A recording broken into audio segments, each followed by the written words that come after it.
강진의 한 여고생이 집을 나간 뒤 나흘째 감감무소식입니다. 이웅혁 건국대 경찰학과 교수 노영희 변호사와 얘기해 보겠습니다. 두 분 안녕하십니까? 안녕하십니까? 아버지 친구가 소개해준 아르바이트를 하러 간다며 나간 여고생. 어디에 있는 걸까요? 보고 오겠습니다.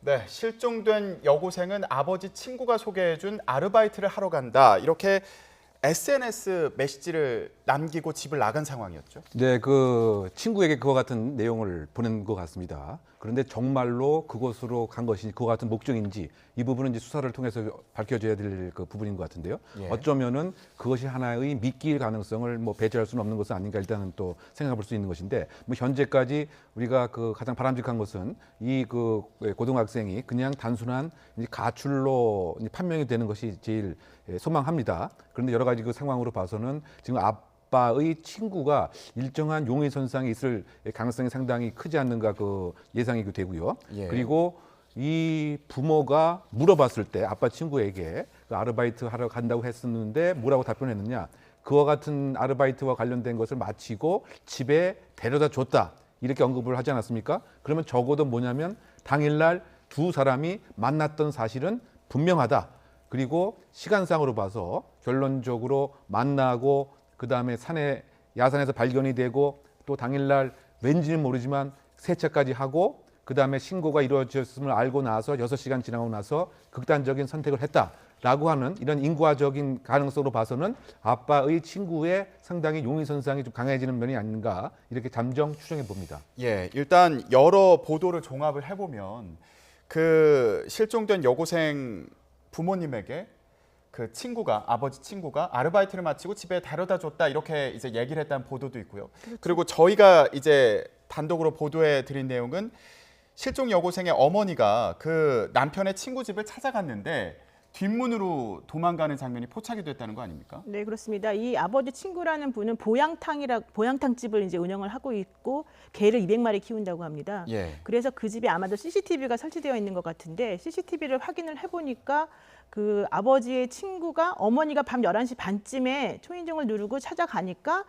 그걸 보고서 뒷문으로 황급히 나가는 그런 장면이 포착이 되었다라고 하는 얘기이고요. 예. 실제 그 이 여고생이 사실은 그 집에서 한 20km 정도 떨어진 야산에서 핸드폰에 그 신호가 끊겼는데 그 동네가 기본적으로는 이 김 씨라고 하는 이 실종된 여고생의 그 아버지 친구가 사실은 예전에 고향이 있었던 그 곳이라고 얘기를 하고 있거든요. 예. 그래서 게다가 그곳에서 2시간 정도 차를 머물렀었다 이런 얘기를 지금 하고 있기 때문에 그런 여러 가지 종합해 봤을 때 자기의 그 친구 딸의 어머니가 찾아온 것을 보고 놀래서 혹시 도망간 건 아닌가 이런 생각을 지금 해볼 수가 있는 거고 또 하나는 왜 그렇다면은 그 딸에 대해서 집에 데려다 줬다라고 하는 거짓말을 했을 것인가 예. 이 부분이 사실 조금 의문 상황입니다. 그런데 지금 현재 이 용의자가 목을 맨 채로 지금 발견됐기 때문에 그 상황에 대해서는 사실관계를 확인할 수 없었다 예. 이런 얘기가 지금 나오고 있습니다. 예.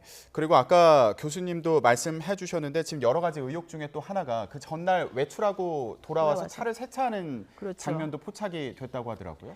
그러니까 사실 이제 그것 때문에 조금 더 불안한 부분이 있는 거죠. 왜냐하면 차를 세차한다는 것은 실제로 그 차에 묻어 있을 수 있는 그 피해자의 흔적을 지운다. 그리고 본인의 그 범의 흔적을 지운다라고 하는 얘기가 되기 때문에 예. 만약에 세차를 했다라고 한다면 혹시라도 그 피해자에 대해서 이제 안 좋은 행동을 한 다음에 그 피해자의 DNA라든가 혈액이라든가 이런 게 묻어 있을 것을 걱정해서 본인이 세차한 게 아닌가 이런 의심이 지금 드는 상황이고요. 예. 그 이 차를 목격했다라고 하는 그 동네 주민들 얘기를 들어보게 되면 이 차량이 너무 썬팅이 진하게 되어 있어서 내부에 누가 많이 타는지는 몰랐었다. 그런데 고급차가 사실은 자기네 동네 잘 안 오는데 고급차가 서 있길래 좀 이상해서 우리도 살펴보긴 했다 이런 얘기를 했거든요. 그렇다면 지금 우리가 이제 이런 여러 가지 것들을 종합해서 추정해 보건대는 그 이 여학생이 아저씨를 만났다라고 하는 문자 메시지를 보낸 거잖아요. 그러면 그분을 만났고 그래서 같이 차를 탔고 그러다가 이 야산 근처까지 같이 갔는데 거기서 뭔가 무슨 일이 벌어져서 2시간 정도 있다가 이 여학생의 핸드폰 신호도 끊어지고 이 남자분은 이제 거기에 조금 머물러 있다가 다시 집에 돌아와서 차를 세차했다는 겁니다. 그리고 그날 그 연락이 온 그 부모에게는 집에 데려다줬다고 거짓말을 한 셈이 되는 거고 그날 밤중에 찾아온 그 피해자의 어머니를 보고는 황급히 도망을 갔다가 그 다음날 새벽 6시 반쯤에 이제 목을 맨 채로 발견된 거잖아요. 그러니까 이제 이런 일련의 흐름은 아마도 세차와 관련이 있는 게 아닌가. 즉 세차라고 하는 것은 본인의 흔적을 지우려고 하는 혹은 피해자의 흔적을 지우려고 하는 여러 가지 시도를 하다가 아무래도 좀 더 위험할 것 같다. 혹은 범행이 발각될 것 같다라고 하는 걱정 때문에 이런 극단적 선택한 게 아닌가 생각됩니다. 예, 물론 아직 명확히 드러난 사실관계는 그렇죠. 없는 상황입니다. 지금 수사를 더 해봐야 되는 상황인데 일단 그 용의 선상에 있는 아버지의 친구 스스로 목숨을 끊을 때 유서를 남기지 않았습니다. 네. 예, 이런 경우에 어떻게 해야 되나요? 그러니까 유서를 남기지 않았고 또 타살의 흔적도 없지만 정황상으로 봐서는 스스로 극단적인 선택을 한 것이 아닌가 잠정 추정하는 것 같고요. 예. 따라 정확한 사인을 파악하기 위해서 그 국가수에서 그 부검이 현재 진행 중인 것으로 알려져 있습니다. 그런데 제일 중요한 것은 16일 날 이 여고생이 1시 50분에 집에 나갔습니다. 그리고 2시 25분경에 이 친구의 아빠의 차가 야산에서 CCTV로 찍혔습니다.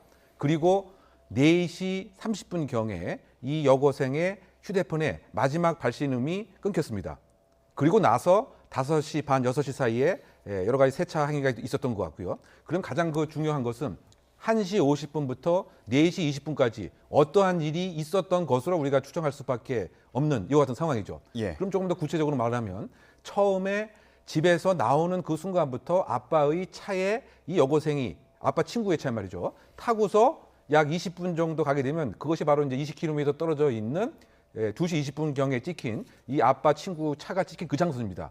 따라서 세차를 하게 되었던 이유도 무엇인가 차 안에서 일정한 일이 벌어졌을 그 가능성, 그것이 가장 이제 중요한 것 같은데요. 그래서 만약에 그 CCTV 같은 게 조금 더 세세하게 안을 들여다볼 수 있는 정밀 분석을 할 수 있다고 한다면 혼자 움직였는지 아빠 친구가 아니면 동승인이 함께 있었던 것인지 그리고 그것을 확대해서 동승인이 만약에 이 여고생이었던 것인지 이것부터 이제 수사가 시작이 돼야 될 것 같은데 아까 노 변호사 잠깐 얘기한 대로 만약에 이 차 자체가 썬팅을 검게 해서 그 CCTV 영상의 그 안을 조금 더 세밀 분석을 못한다고 한다고 하면 그것도 조금 수사에 장애가 좀 있지 않을까 그 생각이 되는데 어쨌든 이 큰 틀에서 봐서는 무엇인가 접촉이 분명히 있었을 가능성이 있지 않는가. 예. 따라서 평상시에 이 여고생이 아르바이트라고 하는 그 내용을 그 친구들에게 어떠한 소재로 삼아서 했던 것인지 그리고 또 가장 중요한 것은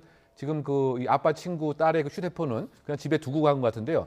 일단 그 내용에 정확한 것은 없다고 하지만 조금 더 그 디지털 포렌식을 통해서 혹시 이 딸과 아빠 친구 간의 일정한 대화의 내용이 무엇인가를 복구하게 된다면 이 사안의 실체 진실을 더 정확하게 밝힐 수 있지 않을까 생각해 봅니다. 예, 평소에 어떤 대화를 나눴는지 이것도 봐야 될 것 같은데. 그렇죠. 이제 사실은 이제 어떤 종류의 아르바이트를 원했었던가, 그리고 그 남성분이 어떤 종류의 아르바이트를 제공해줄 수 있었던 것인가, 그리고 왜 강진에 살고 있는 사람들이 해남으로 왜 갔던가, 이제 이런 것들이 중점적으로 확인이 돼야 되는데 제가 봤을 때는 지금 이 남자분, 그러니까 이 지금 용의자이자 이제 숨진 그 사람의 핸드폰에는 이 여학생하고 서로 간에 통화하거나 대화한 내용이 없다는 겁니다. 그렇다면 어떤 식으로 연락을 해서 만났을 것인가, 이것도 좀 궁금하지 않습니까? 그래서 그 여학생의 핸드폰이라든가 이 남성분의 핸드폰 당연히 포렌식을 해야 되고, 또 하나는 자동차에 블랙리스트가 블랙박스가 있을 텐데 자동차의 블랙박스가 사실은 지금 현재 수거돼서 조사 중인지 이런 것도 좀 확인해 봐야 될 것 같아요.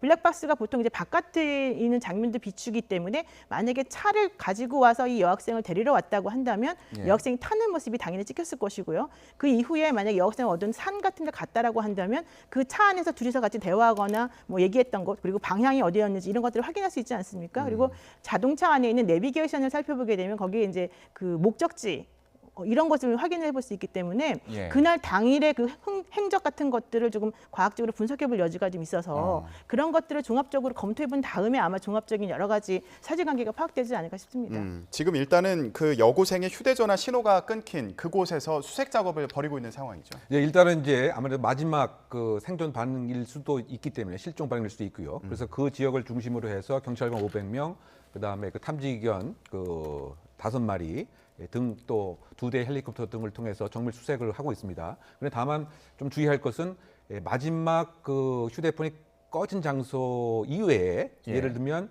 이 사람이 일상생활을 했던 뭐 식당 그 주변이라든가 뭐 이런 것에 있어서의 압수수색도 함께 이루어져야 되지 않는가 그 생각이 되고 결국은 주변에 있었던 그 CCTV를 다 그 파악을 해봐서 그 동선 그 자체에 차가 멈췄던 곳이라든가 뭐 이런 곳에 실종자 수색을 조금 더 정밀하게 할 필요가 있다. 바꿔 얘기하면 마지막 휴대폰이 꺼진 장소에만 국한되지 말고 다른 장소까지 그 수색의 범위를 확대하고 정밀하게 분석할 필요가 있지 않나 생각합니다. 예, 그러니까 평소에도 연락을 주고 받았는지 이것도 지금 살펴봐야 그렇죠. 되는 상황이고 당일날에도 이제 지나갔던 그 모든 노선을 봐야 되는 그런 상황인 거죠. 그러니까 여학생이 집에서 나간 게 1시 58분이고 그렇다면 그 남성분하고 연락을 취하는 게 1시 58분 이전 시간이어야 될 거 아니겠습니까? 예. 그러니까 그 남성분하고 이 피해 여학생 간에 1시 58분 이전에 어떤 식으로 연락이 가능했었는지 그 방법도 사실은 살펴봐야 되고요.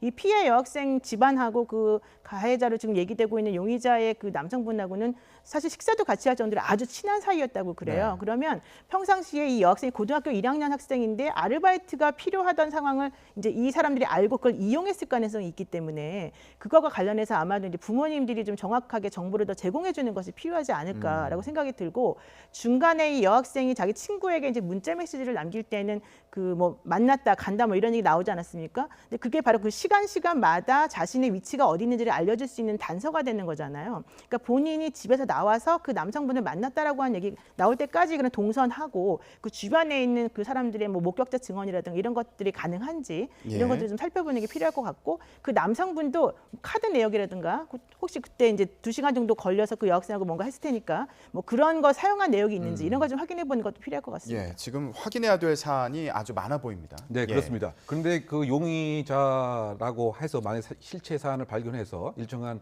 범죄 행위를 했다고 해도 극단적인 선택을 했기 때문에 뭐 수사 결과는 결국 뭐 공소권 없음으로 뭐 종료가 되겠죠. 예. 근데 그럼에도 불구하고 이 사안의 본질이 어떻게 되어 있고 혹시 뭐 다른 또 여죄의 가능성이라든가 이런 측면이 분명히 있기 때문에 꼭 이 사안이 어떻게 이루어졌는가는 실제 진실을 분명히 밝혀야 되지 않나 생각됩니다. 알겠습니다.